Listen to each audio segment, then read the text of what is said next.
రెండవదిగా దేవుని వాక్యం మనం ఎందుకు చదవాలంటే మనం పాపములో పడిపోకుండా ఉండడానికి దేవుని వాక్యాన్ని చదవాలి. పాపములో పడిపోకుండా ఉండడానికి ఒక మనిషి దేవుని వాక్యాన్ని ఖచ్చితంగా చదవాలి. చదువు రానట్లయితే దైవజనుడు దేవుని సేవకుడు చెప్పినప్పుడు చెవియొగ్గి వినాలి. విన్నప్పుడు దేవుని వాక్యము అర్థమవుతుంది. దేవుని వాక్యము మిమ్ములను పాపానికి దూరంగా ఉంచుతుంది. పాపము మిమ్ములను దేవుని వాక్యానికి దూరంగా ఉంచుతుంది. హల్లెలూయా. అర్థమవుతుందా? ఎవరి జీవితంలో అయితే దేవుని వాక్యం ఉంటుందో, ఎవరి హృదయంలో అయితే దేవుని వాక్యము నాటబడి ఉన్నదో వారు పాపమునకు దూరంగా ఉంటారు. వారు పాపం చేయడానికి ఇష్టపడరు. వారు పాపం చేయడానికి భయపడతారు. అయితే ఎవరైతే పాపములో ఉన్నారో, ఎవరైతే పాపమునకు బందీ అయి ఉన్నారో వారు దేవుని వాక్యం వినడానికి ఇష్టపడరు. హల్లెలూయా. వింటున్నారా? ఎవరు దేవుని వాక్యాన్ని వినడానికి ఇష్టపడరు? పాపం చేస్తున్నవారు, పాపమునకు దాసులై ఉన్నవారు, పాపమునకు బందీ అయి ఉన్నవారు, పాపపు జీవితాన్ని గడుపుతున్నవారు దేవుని వాక్యము చెవియొగ్గి వినలేరు. దేవుని వాక్యం చెవియొగ్గి వింటే పాపం విడిచిపెట్టాల్సిందే. కాబట్టి పాపాన్ని విడిచిపెట్టడానికి ఇష్టం లేని వ్యక్తి దేవుని వాక్యం వినడానికి ఇష్టపడడు. దేవుని వాక్యం వినే వ్యక్తి పాపం చేయడానికి ఇష్టపడడు. కాబట్టి దేవుని వాక్యం అంటుంది కదా, పాపంలో పడిపోకుండా ఉండడానికి మనం దేవుని వాక్యాన్ని చదవాలి. కీర్తనల గ్రంథము 119వ కీర్తన 9వ వచనం మనం చదువుకుందాం. 119వ కీర్తన 9వ వచనం. 119వ కీర్తనలో 9వ వచనం. యవనస్తులు దేని చేత తమ నడత శుద్ధిపరచుకొందురు? నీ వాక్యమును బట్టి దానిని జాగ్రత్తగా చూచుకొనుట చేతనే కదా. యవనస్తులు దేని చేత తమ నడతను శుద్ధిపరచుకుంటారు? ఒక మనిషి తన నడతను, తన ప్రవర్తనను, తన జీవితాన్ని, తన హృదయాన్ని ఏ విధంగా శుద్ధిపరచుకోగలడు అంటే దేవుని వాక్యం ద్వారా మాత్రమే ఒక వ్యక్తి తన జీవితంలో పరిశుద్ధంగా జీవించగలడు. దేవుని వాక్యాన్ని తెలిసిన వ్యక్తి మాత్రమే పాపములో పడిపోకుండా తన జీవితాన్ని కాపాడుకోగలడు. దేవుని వాక్యాన్ని ఎరగని వ్యక్తి పాపానికి దాసుడవుతాడు, పాపానికి బానిస అవుతాడు, పాపానికి లోబడతాడు. కాబట్టి దేవుని వాక్యం అంటుంది, యవనస్తుడు దేని చేత తమ నడతను శుద్ధిపరచుకొందురు? నీ వాక్యమును బట్టి దానిని జాగ్రత్తగా చూచుకుందుట చేతనే కదా. దేవుని వాక్యాన్ని మనం జాగ్రత్తగా చూడాలి. దేవుని వాక్యాన్ని మనం జాగ్రత్తగా వినాలి. దేవుని వాక్యాన్ని జాగ్రత్తగా గ్రహించాలి. దేవుని వాక్యాన్ని జాగ్రత్తగా మనము ధ్యానం చేయాలి. దేవుని వాక్యాన్ని జాగ్రత్తగా ధ్యానించని ఎడల నీవు పాపములో పడిపోతావు. దేవుని వాక్యాన్ని జాగ్రత్తగా నీవు వినని ఎడల సాతాను చేతికి బానిసైపోతావు. పాపం చేయవాడు ఎవరి సంబంధి? సాతాను సంబంధి.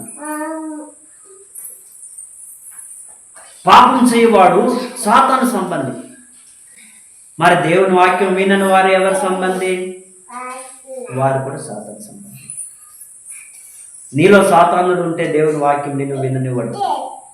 దేవుని వాక్యం వినడానికి నీవు ఇష్టపడటం లేదంటే ఖచ్చితంగా నీ జీవితంలో సాతానుడు పనిచేస్తున్నాడు. కాబట్టి మనం దేవుని వాక్యాన్ని ఎలా వినాలి? జాగ్రత్తగా వినాలి, జాగ్రత్తగా చదవాలి, జాగ్రత్తగా గ్రహించాలి, జాగ్రత్తగా ధ్యానించాలి. 11వ వచనం కూడా చదువుకుందాం. అదే కీర్తన 119:11. నీ ఎదుట నేను పాపం చేయకుండానట్లు నీ ఎదుట నేను పాపం చేయకుండానట్లు నా హృదయంలో నీ వాక్యం నా హృదయంలో నీ వాక్యం ఉంచుకొని ఉన్నాను. మనం పాపం చేయకుండా ఉండాలంటే ఏం చేయాలి? మన హృదయంలో దేవుని వాక్యాన్ని ఉంచుకోవాలి. ఏ విధంగా మన హృదయంలో దేవుని వాక్యం వస్తుంది? దేవుని వాక్యం చదివినప్పుడు, దేవుని వాక్యం విన్నప్పుడు, దేవుని వాక్యం ధ్యానించినప్పుడే మాత్రమే మన హృదయానికి దేవుని వాక్యము నాటబడుతుంది. ఎవరి హృదయంలో అయితే దేవుని వాక్యం ఉన్నదో వారు పాపం చేయరు. ఎవరి హృదయంలో అయితే దేవుని వాక్యం లేదో వారు పాపం చేస్తారు. అందుకే కీర్తనకారుడు అంటున్నాడు, నీ ఎదుట నేను పాపం చేయకుండానట్లు దేవా, నీ ఎదుట నీ కను దృష్టికి నేను పాపం చేయకుండా ఉండునట్లు నా హృదయంలో నీ వాక్యమును ఉంచుకొని ఉన్నాను.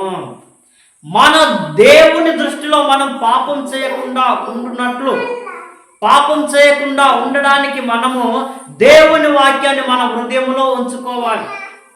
దేవుని వాక్యాన్ని మనం ధ్యానించాలి, చదవాలి, వినాలి.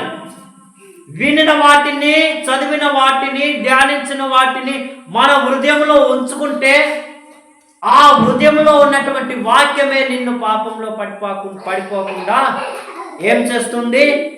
ఆపుతుంది, కాపాడుతుంది, రక్షిస్తుంది. నీవు సాతాను వలలో చిక్కకుండా, దుష్టుని చేతిలో పడిపోకుండా, పాపంలో పడి నీవు నష్టంలో పడిపోకుండా నేను ఆపేది ఏదైనా ఉందంటే అదే దేవుని వాక్యం. హల్లెలూయా. తర్వాత దేవుని వాక్యము నీ అడుగులను స్థిరపరుస్తుంది. నీ అడుగులు చెడు వైపు వెళ్లకుండా నీ అడుగులను జాగ్రత్తగా కాపాడుతుంది. 133 అదే కీర్తన 119 కీర్తనలో 133 చదవండి.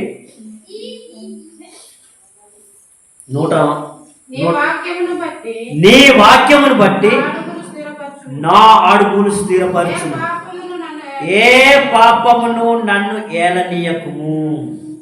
నీ వాక్యమును బట్టి నా అడుగులు స్థిరపరచుము, ఏ పాపమును నన్ను ఏలనీయకుము.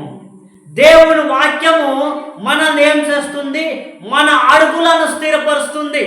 దేవుని వాక్యము మనము పాపములో పడిపోకుండా పాపము మనల్ని ఏలనీయకుండా మమ్మల్ని కాపాడుతుంది. కాబట్టి దేవుని వాక్యం మనకు అవసరం. హల్లెలూయా. దేవుని వాక్యం మనకు అవసరమా వద్దా? అవసరం. ఎవరి జీవితంలో అయితే దేవుని వాక్యం ఉంటుందో వారి జీవితంలో పాపం ఏర్పడించలేదు. ఎవరి జీవితంలో అయితే దేవుని వాక్యం లేదో వారి జీవితంలో పాపం ఏర్పడి చేస్తుంది. నీ జీవితంలో పాపం ఏర్పడి చేస్తుందా? దేవుడు ఏర్పడి చేస్తున్నాడు. దేవుని వాక్యం నీ జీవితంలో ఉంటే పాపానికి నీ జీవితంలో చోటు ఉండదు. దేవుని వాక్యము నీ జీవితంలో ఉంటే దేవునికి నీ హృదయంలో చోటు ఉంటుంది. దేవుని వాక్యము నీ హృదయంలో లేకపోతే దేవునికి నీ హృదయంలో చోటు ఉండదు. దేనికి చోటు ఉంటుంది? పాపానికి మాత్రమే చోటు ఉంటుంది. కాబట్టి దేవుని వాక్యం మనల్ని ఏం చేస్తుంది?